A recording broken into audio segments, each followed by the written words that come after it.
Hi everyone, welcome again to another Teacher Joseph video clip.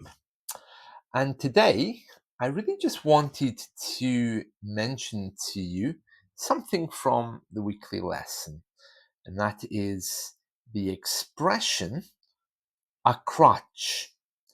A crutch. Now, the expression itself is talking about how young people use a crutch. Let's first of all talk about what a crutch actually is. Well, as a noun, a crutch is when you break your leg. You have to walk with a crutch. You put it under your arm and you lean on it, you know? And it's long, it has a big bit here, and you can hold on to it and you can walk with it by putting it ahead and then you move forward. That's what a crutch is. It's there to support you when you're moving around. It's there to support you when you're sick. A crutch. So if you break your leg, they give you a crutch to hold on to help you. And some people walk with two crutches and they go under the arm and they help you to walk. Now, when we use the word crutch as a metaphor, it means something which supports you, and it's usually something negative.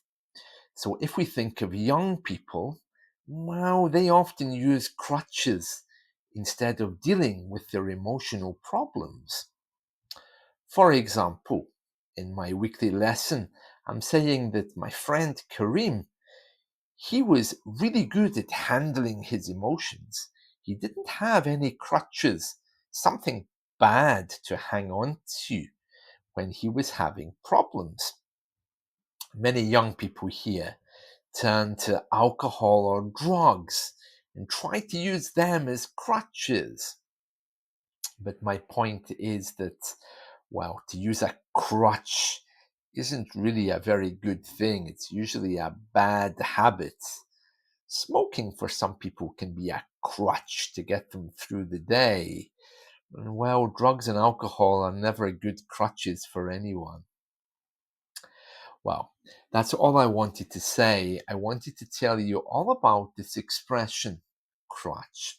We hear a lot of it in psychology and psychiatry about people who use crutches. Right, well, whatever you're doing today, I hope you have a wonderful day. You can see outside it's quite bright, but it's not as nice as you might think. There's a lot of rain. So that's it from me. I'll see you all soon. Bye bye.